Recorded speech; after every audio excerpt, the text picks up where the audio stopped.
What's the maddest punk rock sci-fi film ever?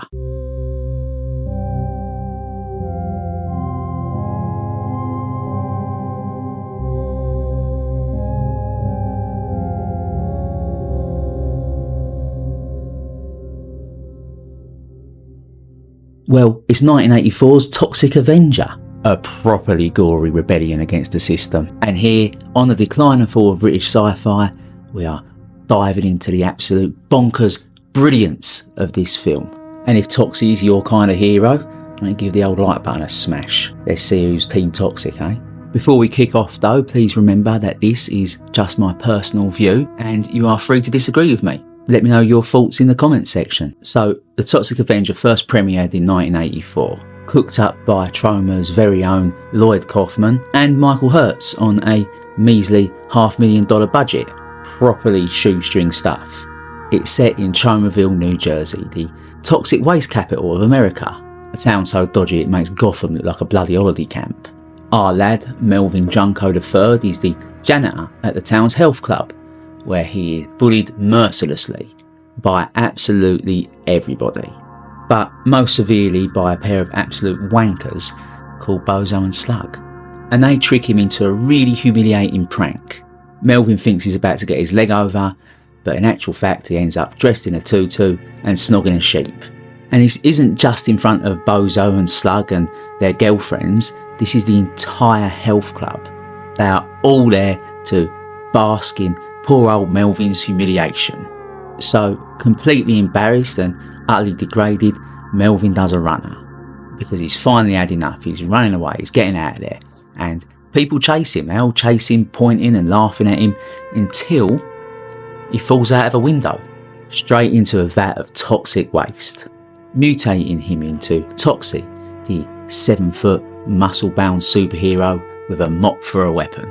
The film barely had a cinematic release, but, importantly, it was released on VHS and Betamax, where it rapidly achieved cult status. It spawned 3 sequels, a kids cartoon called Toxic Crusaders, which is absolutely bonkers and will get its own video on this channel, and even a musical. This is the kind of film that you'd rent on a Friday night, watch twice over the weekend, and then return it to the video shop with a big silly grin on your face. So what makes this punk sci-fi? Let's have a look. The Toxic Avenger is science fiction with the heart of a punk. And it all starts with Toxie's origin story. Melvin is a 98-pound wimp, a complete loser with no say in anything, getting picked on by everybody at the health club. Bozo, Slug, their girlfriends, Julie and Wanda, although they're properly vile they are. They like to spend their evenings mowing down children, for instance, and then reversing over them. Everyone needs a good laugh though, don't they? So, as I mentioned, after the sheep and the tutu prank, Melvin's chased out of the health club and he ends up falling into that vat of toxic waste. Like classic Troma insanity there. He's burning, his skin's melting off and he stumbles home in absolute agony, mutating into Toxie. His mum even quips that her Melvin has finally hit puberty. And we're going to have to circle back to that one later. This whole transformation is pure punk, and it's got Troma's DIY vibe all over it. They shot this with next to no cash, with Lloyd Kaufman stepping in as a cameraman, and the actors were just making up after dialogue as they went along.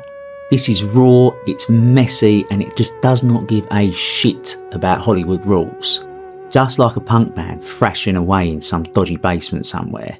Toxie's no shiny hero, he's a deformed janitor dishing out the most gory justice possible to his bullies, like ripping Cigar Face's nose off, or burning Wanda alive in a sauna.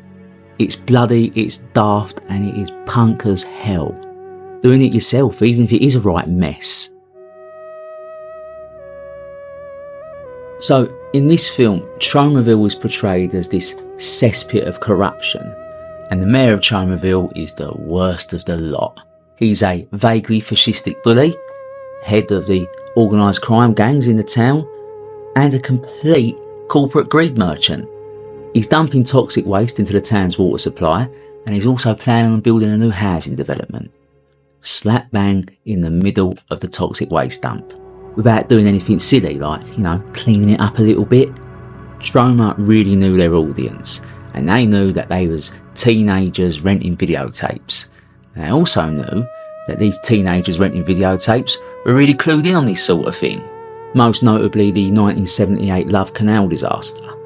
So they delivered this sledgehammer of an environmental message with a cheeky smirk. Toxie's rebellion in this film is straight out of Punk's playbook. The Sex Pistols and the Clash were raging against the system in the late 70s and early 80s, and Toxie's doing the same in Tromaville. He takes on the mayor's goons like Cigarface and cleans up crime man to man in the most gloriously gory way possible. In the end, the mayor calls in the National Guard to take Toxie down, even spreading lies about him, saying that he unalived a sweet old lady who happened to be a vicious gangster. Only Troma could do that in a film, but the punk spirit of Toxie shines through. He's an underdog taking back control, just like real life punks were doing, sticking it to a corrupt system. But at the same time, this film ain't preachy. In actual fact, it's a right laugh. It's a brilliant way of getting young minds to start thinking about serious issues. Issues like environmental stewardship, with a sneaky little puberty metaphor baked into it. This film is properly clever. Melvin starts this film with no power at all. He's bullied, he's humiliated, and nobody will stick up for him. But when he mutates into Toxie, he becomes a 7-foot tall hero with super strength and the ability to sense evil.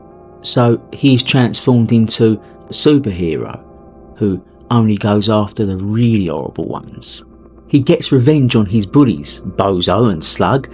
He even gets the town's mayor, giving us one of the best 80s action hero one-liners ever. "Yeah, fat slob, let's see if you got any guts." And he finally starts cleaning up the town's corruption. This transformation is massively empowering, and I reckon it's a metaphor for puberty.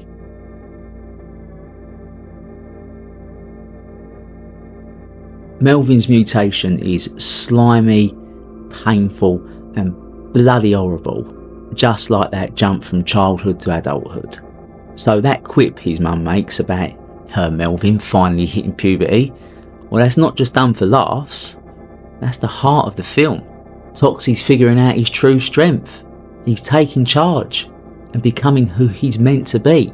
The message of empowerment in this film as well, it isn't just all about Toxie, because it starts to spread to the townsfolk as well. They've got no say against the corrupt mayor at first, but Toxie wins their hearts and minds. And they start treating him like he's their mascot. They wear t-shirts with his face on them and everything. They protect him from the National Guard. They even put their own lives on the line to save him. This is a punk idea through and through. If the system that is so corrupt won't go and fight for you, well, you go out there and you do it yourself. Toxie's journey empowers the entire town, turning them into his biggest cheerleaders. That's what makes this film so uplifting. It's a big daft slasher, but it's also about being true to yourself, which is pure punk DNA.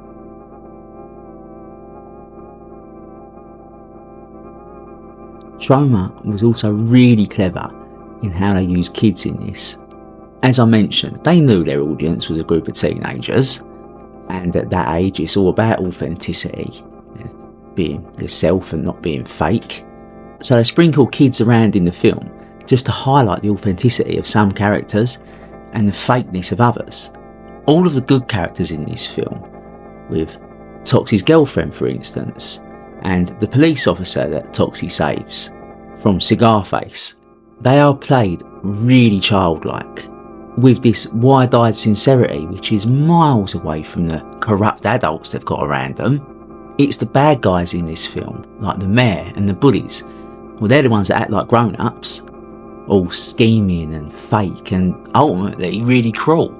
There's the scene in the film where Toxie is falling out of the window and he falls into the barrel of toxic waste, and he catches fire, and it's really gruesome, it's really horrible, and it's also hilarious. All the adults are laughing at him and pointing at him and mocking him and saying that he's faking it and that he's giving them a headache and everything. So Toxie runs away, and he runs straight through the main street of Tromaville. And if you look closely, on the corner, there's a group of children standing there. And they're not mocking him and they're not laughing at him. They're pointing, and they look to me like they're concerned. And later on in the film, those children are the first people to truly embrace Toxie. They're the ones that wear his t-shirt. They're the ones that stand up for him. John Lydon out of the Sex Pistols loves children, and he loves them for an awesome reason. And it's the same reason why all children are indeed awesome. To begin with, it's because they've just not been tainted by the fakery of society.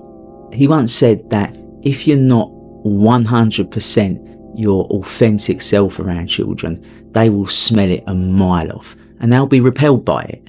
And the side effect to this is that, well, they hold you to your most authentic and true self. And that's what punk was all about. It was all about authenticity. It was all about being your true self and not judging others for being their true selves. Toxic Avenger uses kids to show us what's proper. Toxie's a hero because he's true to himself. He's not some polished pretty boy like Superman. Toxie is the ultimate punk sci-fi hero.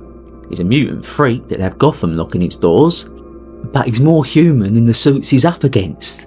This film has one last clever trick to play on, you know, because I mentioned that line, that ultimate 80s action hero line, the famous "let's see if you got any guts, you fat slob" line. Well, that line is doing some really heavy lifting. Firstly, yes, because everybody loves a one-liner from an 80s action film. But secondly, I think very subtly, he's not saying that to the mayor. I think he's saying it to you, the viewer. Because, as I keep saying, Troma knew who was going to be watching this film. They knew it was going to be young people. So, that line is Toxie reaching through the screen and grabbing them teenagers by the scruff of the neck and saying to them in no uncertain terms, go out there and be authentic. Have some guts. Be yourself. Don't just sit there like a fat slob. Go out and make a difference. But most of all, go and be true to yourself. So what do you lot reckon? Is Toxic Avenger Sci-Fi's ultimate punk film? What's your favourite Toxie moment? Let me know in the comments section. Once again, please remember that this is just my personal view and you are free to disagree with me. Thank you for watching, and I hate being this guy, but please remember to hit the like and subscribe button, but also hit the bell icon so you get notified when I upload.